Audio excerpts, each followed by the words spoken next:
Will someone please explain what the hell is going on here? Well, we don't fully understand everything ourselves, at least not all the details of how this works.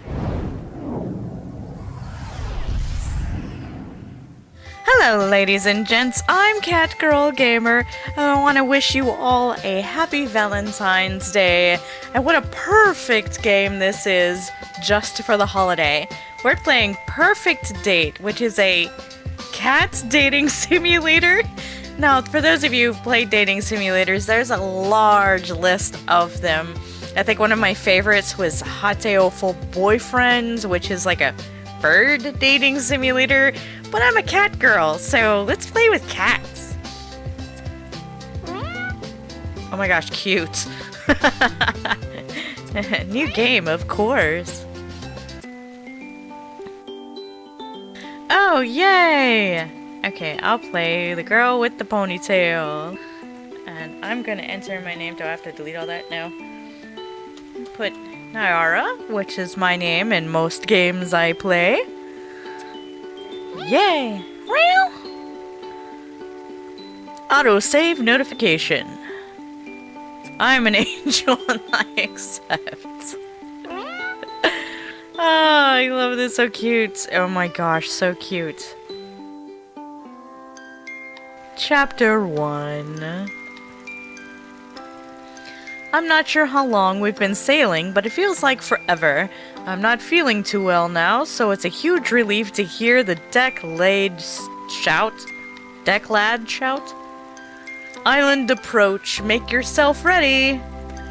Thanks, Joe.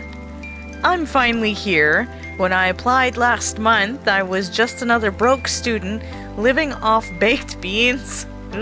And didn't really think I had a chance of being accepted to be part of the prestigious Cat Island research team. Yet here it is.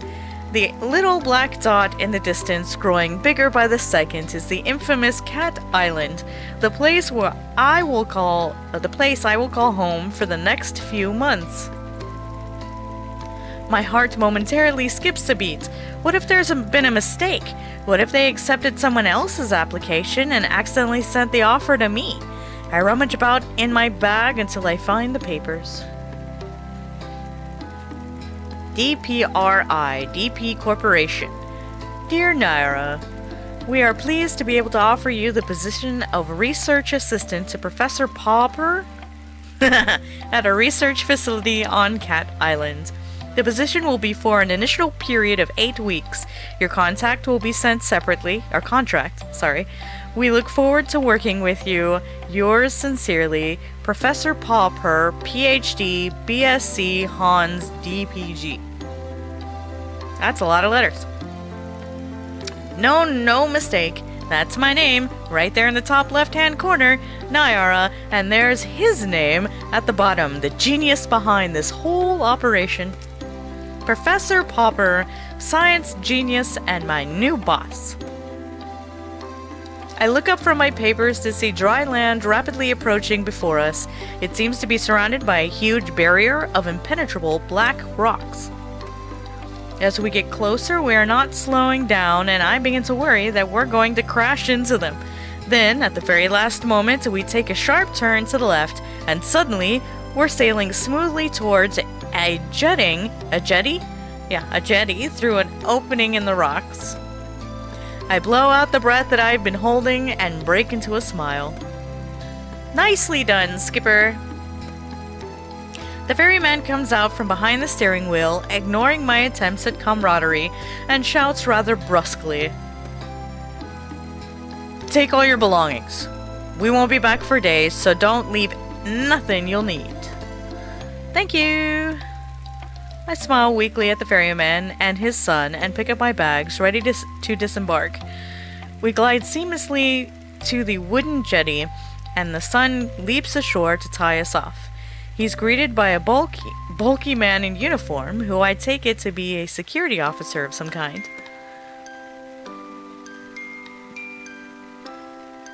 Joe.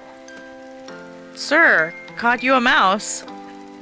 And then he laughs loudly, as though he's said the funniest thing he's ever heard. It's very disconcerting. The security guard remains surly and returns his attention to me. Let's be having you then. He holds out his large hand, which I assume is an offer to help me off the boat, but as I reach out to take it, he snatches it away, throwing me off balance so that I almost fall over the side.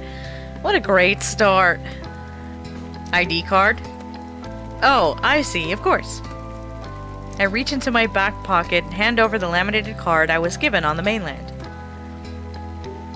Tight security here on Cat Island. Ah, date issued. January 1st, 2017. Oh, cute. We're saving. He barely looks at it before striding off, grunting over his shoulder. This way. I follow him down a dirt track path and get my first proper view of the island. It's beautiful, lush, and green. I'm already under its spell. After no more than a couple of minutes trekking, we're in base camp, which consists of an assortment of tents and huts.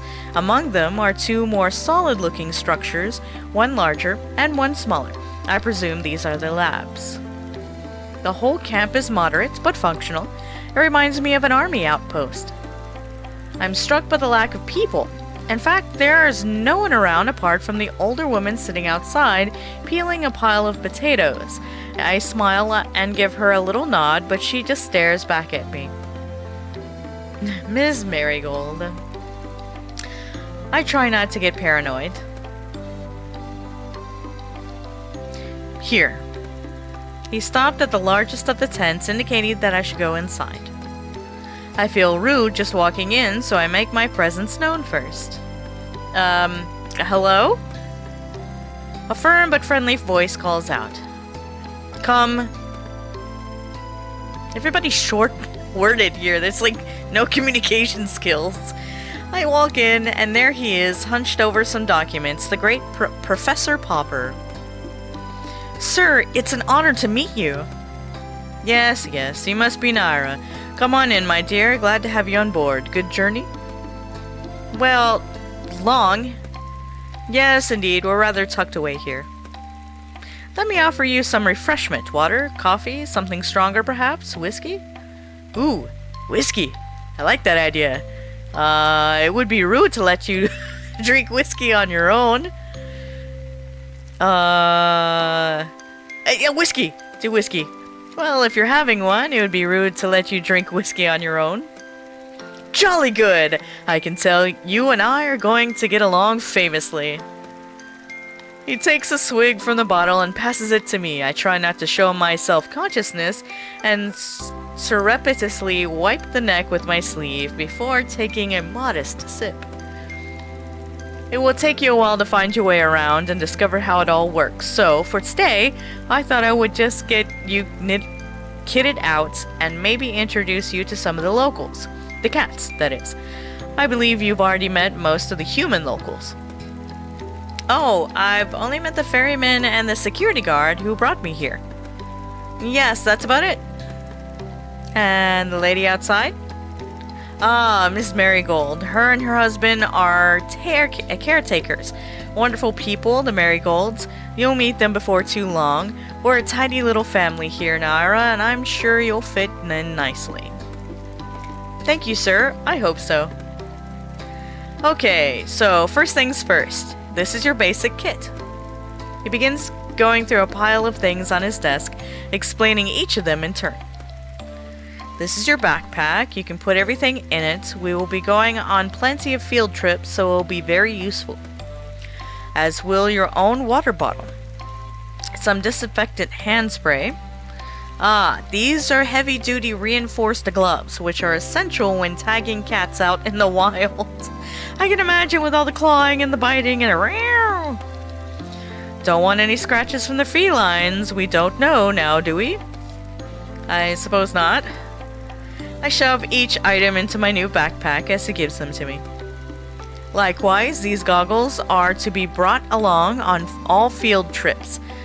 This lot here, he indicates to a small pile of what looks like laundry, is a basic uniform, lab coats, masks, stethoscope, etc.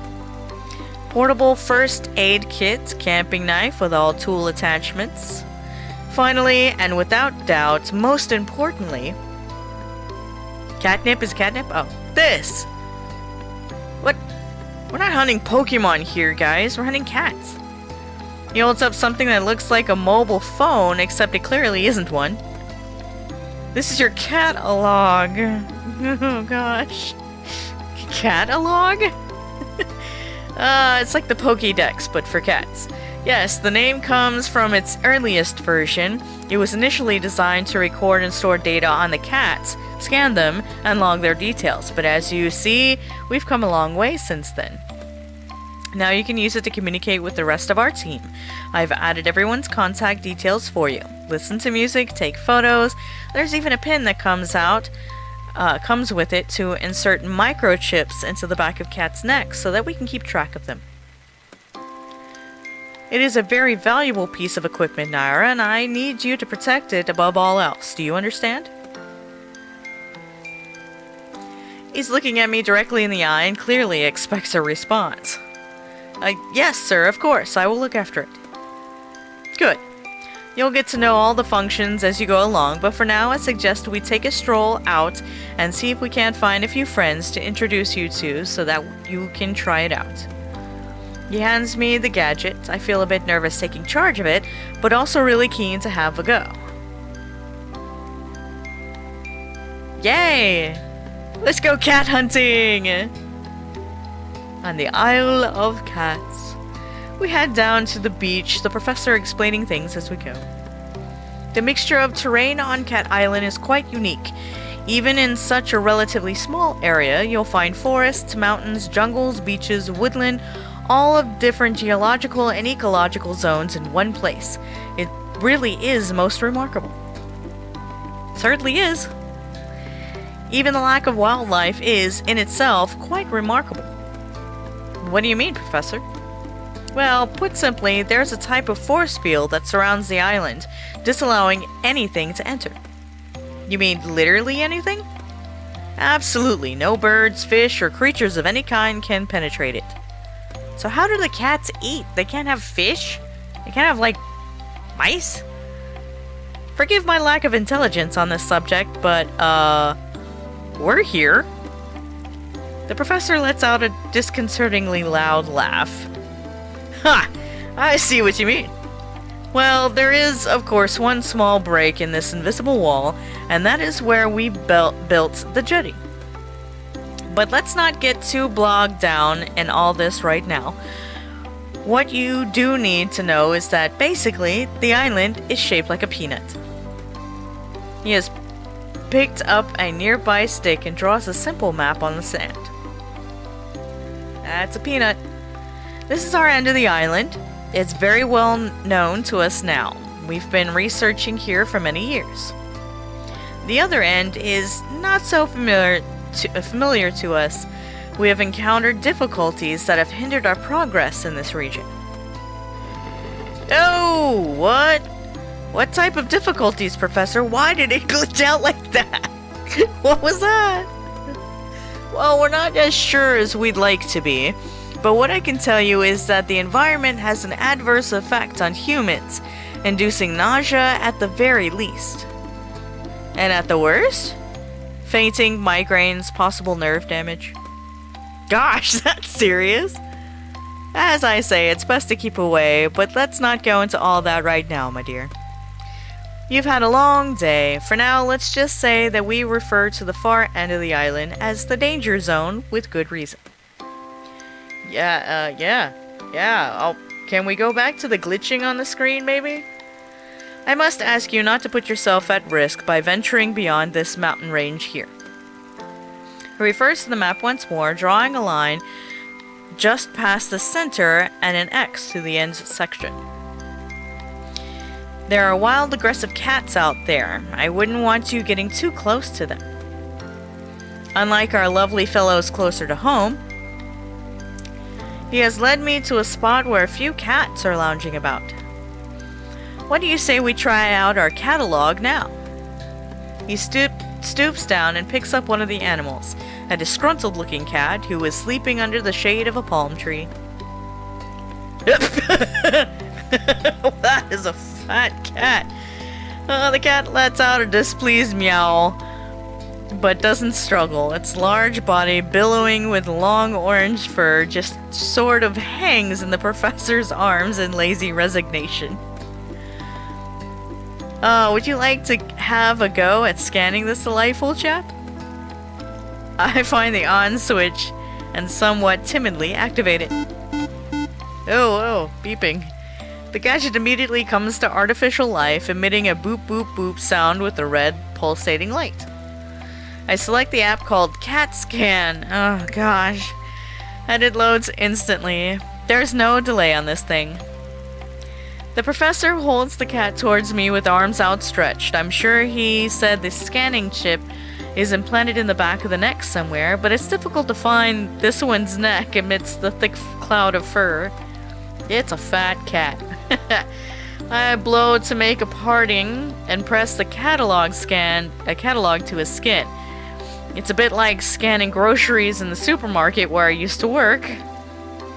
That should do it. And he plops the Marmalade Tom back into the shade. Sure enough, upon withdrawal, I find the cat has been successfully scanned. Meow. Floofy butt. Oh, this cat is Floofy butt. Floofy butt. Gender male, age 10 years 4 months, red tabby Persian, eye color red. His eye colors look black, but whatever. Amazing! Clever, isn't it? A large part of your job here will be to tag and scan the cats, such as Mr. Floofy Butt here. But it looks like you'll have no problems at all in that area. Excellent work. Thank you, sir. I can't wait to get started. Well, why don't you get a bit more practice with the catalog and scan the rest of them while we're here?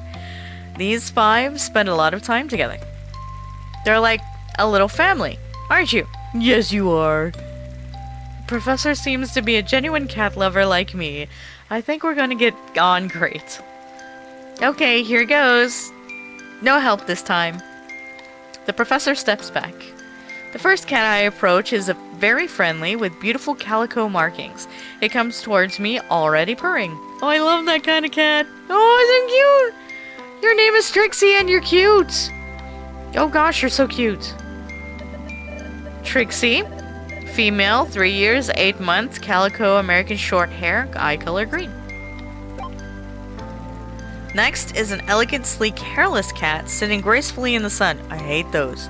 Ugh. I hate hairless cats. They look like cats with cancer. Yuck. She doesn't pay me much attention and allows me to scan her with minimal fuss. Oh, God. Why? Gross. Meow. Snooty booty. 11 years old, 1 month, Sphinx, blue eyes, okay. Snooty booty. The fourth cat I approach is a nosy one. Meow, meow, meow, meow, meow, meow. McMurphy. Hello, McMurphy. He's a male, 6 years old, brown, crossbreed, with green eyes. Hello, McMurphy. Bye, McMurphy. And finally, the one I've deliberately put off until last. He's been skulking around the edges of the activity, eyeing me suspiciously, as though he could pounce at any moment. I laugh at myself, already projecting personalities onto these animals. Hiss! Your name is Kibbles? Kibbles, male, 3 years, white British long hair, with green eyes. All done. Hope you enjoyed meeting some of the locals. The professor lets out a little laugh. I have a feeling you'll get to know them quite well in time. That's probably enough for your first day, don't you think? It's quite a lot to take in. I'm suddenly exhausted and grateful to be heading back to camp. Snooty booty. Oh goodness, the names are hilarious. It's quite late by the time I've unpacked and settled myself, but I want to write my journal entry before I sleep. I'm surprised at how chilly it is. I have pulled up my sleeping bag right up to my chin, but I still feel goose pimples bloom over my arms. Shivering, I rub them to warm myself. It makes me smile to think that this inherent reaction to the cold is what will be keeping my new feline friends warm tonight. My eyelids close, thinking of cats and the islands and the professor. Oh, snoring sound. The world around me drifts away as I float up into a dream. Oh, okay. It's like a horror thing. What's going on? I'm not sure how long I've been asleep, but I awake with a violent jolt that leaves me sitting bolt upright. It's too dark to see anything, but I hear a rustling, then a strange electronic noise. One that in my sleepy confusion I can't place right away. Oh, hello. The catalog. Acting on instinct, I scramble to my feet and follow the noise out of the tent. I look around me and my fears are confirmed when I catch sight of a pulsing red light getting fainter in the direction of the forest. I snap into action, running as fast as I can. Barefoot, dressed in my pajamas, running at full speed into the forest in the dark of night. Not a good idea. I must be crazy. Yes, you are. Words of Professor Popper are ringing in my ears. I need you to protect it above all else. Oh, you see the hidden cat faces everywhere? My legs are trembling beneath me. I stop, feeling my heart beat heavy throughout my body. I wheeze in and out, my breath billowing in front of me like white puffs. I shouldn't feel like this. Why am I so dizzy? I try to get my bearings and realize I've blundered perilously close to the danger zone. Ooh, kitties! I can just make out the shapes of some large animals in front of me before my eyes close and I drop to my knees. Go! Oh no! I open my eyes. The calico cat I scanned yesterday is sitting in front of me. She drops the catalog at my feet. Hi. Oh, don't fight it. Don't fight it. It said don't fight it. I pass out. What's going on? Disco cat.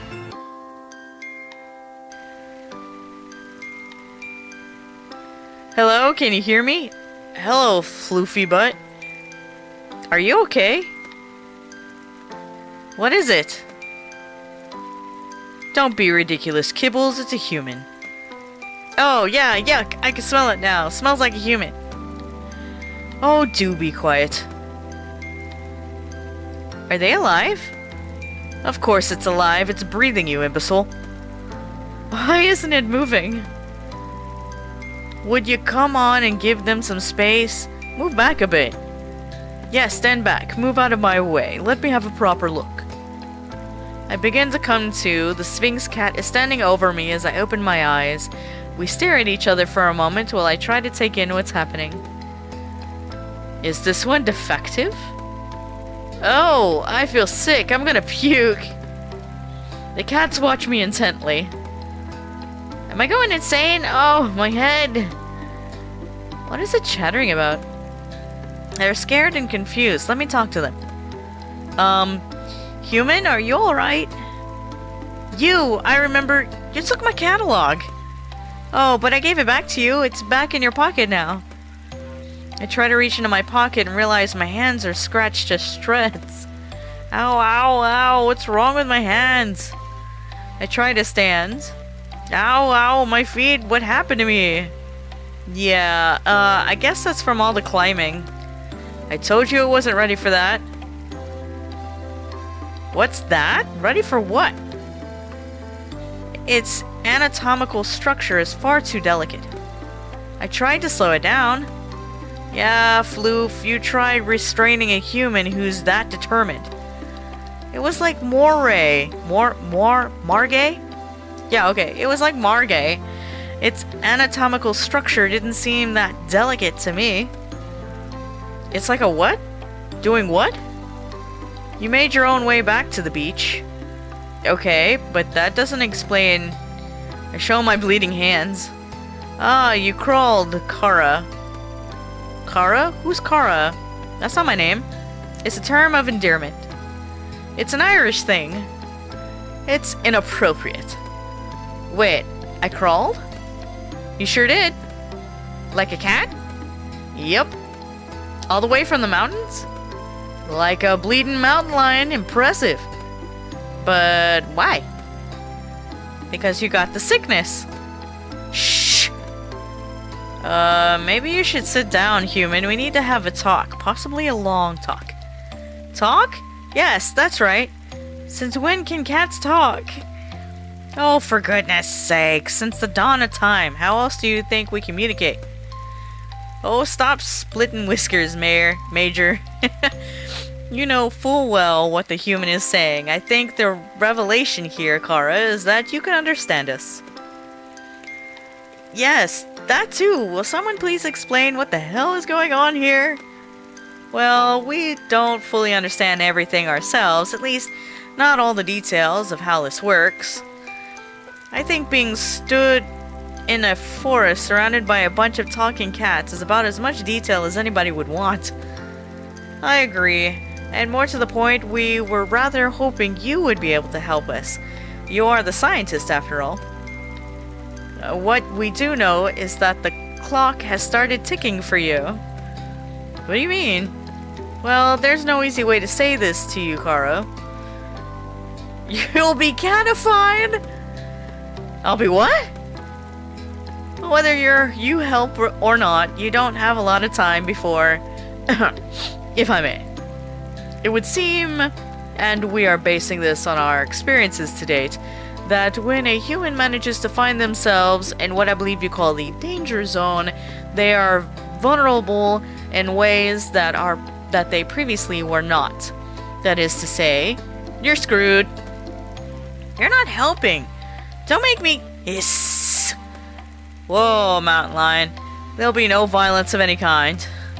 Forgive me for being a bit panicked here. The vulnerability to which Snooty Booty was referring is simply put, if you are bitten or scratched by an elder cat within the danger zone, you will begin a process of change that ultimately will result in the full feline transition. What is this, like vampirism but with cats? Or like a werewolf thing with cats? I'm gonna be a werecat? Catified. That's what I just said. So basically you're telling me I'm a werecat? I look down, and in amongst the scratches on my right hand are two distinct puncture marks. The reality of my situation descends on me like a cold mist. Basically, yes. My head is spinning. This is too much for me to take in. Take a breath now, Kara. You are not looking so good. What? Have I started to change? I feel my head for ears, for anything that seems... Everything seems to be normal. No. I just meant you're looking a bit shaky. Understandably so. I take a few deep, steady breaths to calm myself enough to say, okay, so... Why, how, what? Give me some data. What have you got so far? Look, we'll answer anything that we can, but the truth is we have more questions than answers ourselves. So, you said you need my help. What exactly would that entail? Well, finding our friends would be a start. The cats on this island, they're going missing. We don't know what's happening to them, but the body count is rising, and we've hit a wall. A wall of ignorance, maybe. Really, how many times do I have to tell you? The Muellers are to blame. Muellers? Now, floofy butts. I can't get over these names. There's no name for name calling. Speaking of name calling, I'll remind you to call me Major, madam. Look, they can't help the way they are. It's lack of breeding, you know. Overbreeding, if you ask me. Again, Muellers? They're the elder cats, the island originals. They can't speak the way we can, hence the derogatory term, Muellers. And how are they to blame exactly? Well, if I knew that, there would have been no need for this elaborate kidnapping. It's hardly proving to be a roaring success after all. Look, Kara, all we really know is that we are no longer safe on this island. The elders who live within the danger zone are hostile towards us. We're not sure why, it's just always been that way. And now, because cats are being taken, nowhere else is safe either. You expect the occasional mishap. We live in an undomesticated world here, after all. But lately, cats have been disappearing almost every day. Even the last human we catified went missing. I'm sorry, what? Let's not open old wounds, Kibbles. Yes, onwards and upwards. Well, first things first, this werecat thing. Catification. Transition. Oh, whatever.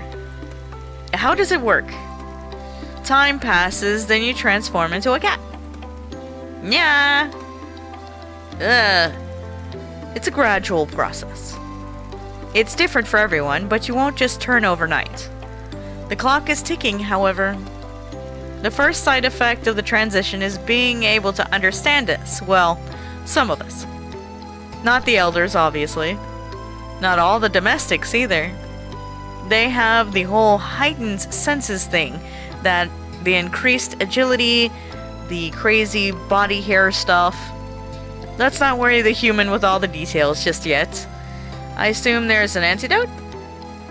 I'm afraid you're going to be disappointed in that assumption. Hang on, you said there was someone else who you put in this situation? Well, let's hope you're a better bet than they were. Unfortunately, they weren't able to discover an antidote or get our friends back. I know where their notes are, though. Really? Trade. Huh? You help us and I'll give you their progress reports. So what do you say, Kara? Will you help us? Yeah, if that means I don't get to be a werecat. Although, personally, that would be kind of awesome.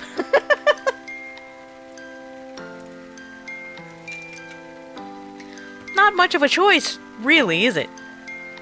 No, the answer is no. Afraid not. Okay, fine. So where do I start? Is there anything you can tell me that will help me track down your missing friends? Well, no one listened to sense. I start with the Muellers, and I'll eat my hat if it doesn't end there too. Don't mind him, he's set in his ways. We have every reason to believe the abductions take place in your part of the island. Yes, nowhere near the danger zone or the elders. Well, that doesn't make much sense. But I suppose nothing does around this place. My catalog starts beeping. Oh, my alarm. I have to get to work. You run along now. We don't want you arousing suspicions with your people. You can meet with us later. I'll make sure those reports are in your tent before this evening. Thanks, Kara. You're one in a million. I imagine the odds are far greater than that, given your new health status. Go! And thanks from all of us. I'm gonna be werecat, la la. I'm werecat. So how does this equate to a dating sim? I haven't figured that out yet. After a rather painful journey, I am very grateful to finally limp into camp. I have just enough time to get myself tidied up for work, and I'm about to peel off my filthy pajamas when I hear my catalog beeping. I have a message, but I can't tell who it's from. It's not from any of the contacts that Professor Pauper programmed into it. In fact, there's no contact information at all. Unknown number. Are you sure it is wise to trust everyone? Anyone? What on earth does that mean? Who is this? There's a lot you don't know. Think carefully about who you confide in. Okay. Before I could think of a reply, the messages are gone and my catalog has no record of them. I don't have any time to think about this right now. I need to get ready. As soon as I'm presentable, I head over to the lab. I'm 10 minutes late. It doesn't give a good impression on my first morning. Ah, good to see you. I was beginning to worry. Did you oversleep on your first day? I'm terribly sorry, sir. I think the traveling and all the excitement of yesterday. I take punctuality very seriously. He cuts across my apology. Not to worry, it's perfectly understandable. You'll find I'm quite relaxed about most things. As long as you get the work done, I don't much mind what hours you keep. Thank you, sir. So shall we get started? My goodness, what on earth happened to you? He's looking at all the scratches all over my hands. Oh, I fell and tried to save myself by grabbing onto a bush. I'm afraid I led you astray last night. Not everyone can take a double malt. How's the head this morning? I decided it's easier to play along. A little bit fuzzy, but it won't affect my work, sir. I really oughtn't drink spirits on an empty stomach. Gotta get those hands sorted out, though. They look pretty nasty to me. He goes to the tall metal cabinet in the corner and takes out a bottle with some cotton and wool. He begins cleaning and tending to my hands while he talks. For today, I'd like you to help me with a few tasks around the lab to get the hang of things. But from tomorrow, I'll let you make your own choices about how you best carve up your time. Yay! Of course, you are primarily here to carry out your job as my research assistant. However, try to make the most of your time on the island. Once your work is completed, we'll be saying goodbye. This is really a once-in-a-lifetime opportunity, so don't waste it all in the lab. Naturally, I need your help around here, but I'd also like you to get your hands dirty with some field work. Make sure you spend the time exploring the island. It's a beautiful place and there's a lot to see. Take the time to get to know the cats. A full understanding of their behavior is crucial to our research. There is plenty to see and do, however, you must be careful not to overwork. Take regular rest and relaxation. We don't want you to burn yourself out now, do we? I'll try to get the balance right.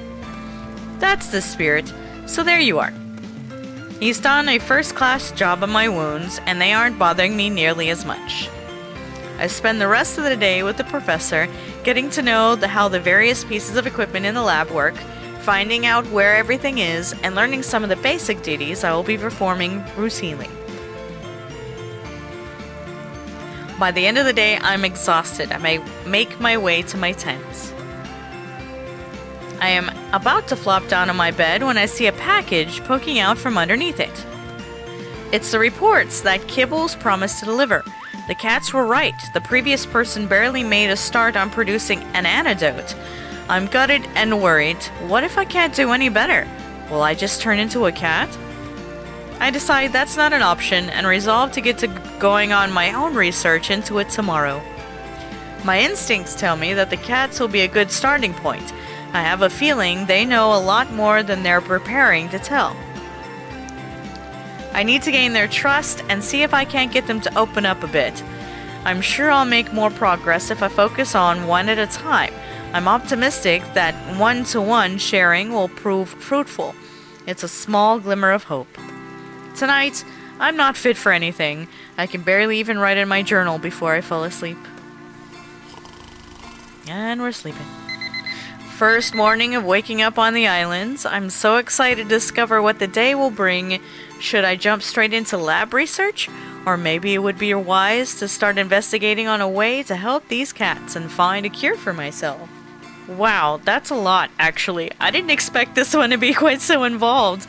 So I'm going to do a part 2, because it's supposed to be a cat dating simulator, and I haven't found out the dating part yet. So I'm going to leave this one here and do a part 2 for later this week to continue our little Valentine's Day themey thing with dating stuff. This is Purrfect Date. I love this game. If you want to try this out for yourself, I will leave a link down in the description box. I got my copy from humblebundle.com because I really appreciate that part of the purchase price of the game goes to charity. So if you want to help charity, I'll just leave the Humble Bundle link in the description box. Make sure to give this a thumbs up and click the bell icon so you know when part 2 will be released later this week. Thank you for joining me on this Valentine's Day adventure, and I hope that you join me on another one real soon. Bye!